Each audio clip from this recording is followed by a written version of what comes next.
all want it, happy and harmonious relationships. I don't think any of us wake up one day and tell ourselves that we want to damage our relationships.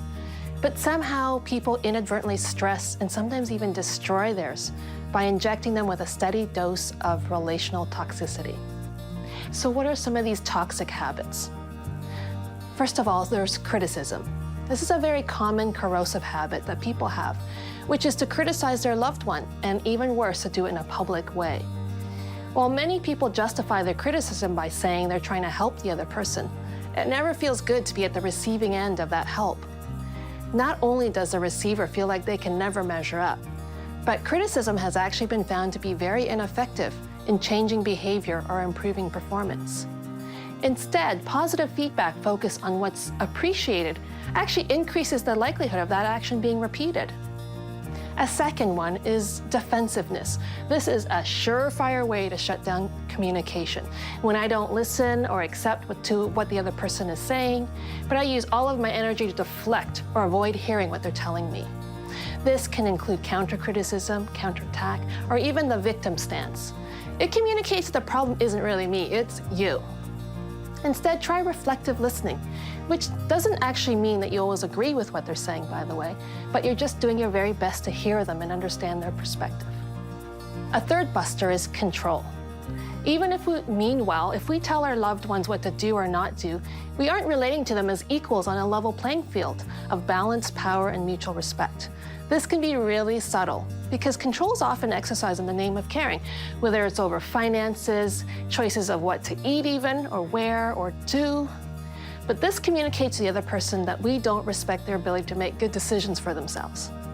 Now, even if our loved ones have shown patterns of bad decisions, it's never a healthy idea to become their watchdog to police their choices.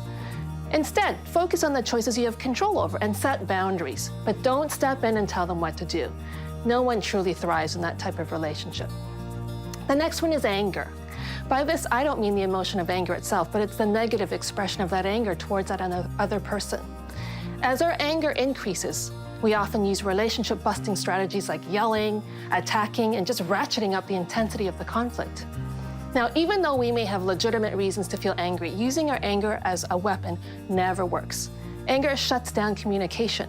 So I might be right in what I'm saying, but I'm wrong in how I'm saying.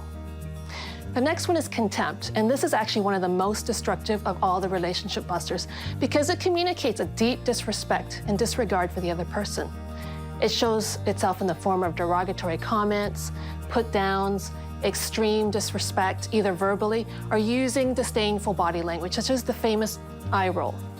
In fact, research has shown that this communication style can often do the most damage to a relationship and is the best predictor of divorce. Lastly, is suffocation. Okay, regardless of how the movie Jerry Maguire depicts a good relationship as one in which you complete me, this is actually bunk when it comes to a healthy relationship. This relationship buster is actually very subtle because the person seems to actually only want to have positive interactions. They want to spend more time with you. But in fact, there's an underlying emotional dependency that causes people to cling to their loved ones or look to them for their emotional needs. Being apart or investing in other relationships or activities, they're seen as threatening. And so the loved ones are left feeling like they never get any space. So any of these sound like you? Be willing to admit to yourself when you use any of these relationship busters. Not only do they not work, but they can cause great hurt towards your loved ones. While you may experience temporary satisfaction, these strategies in no way lead to long-term relational happiness.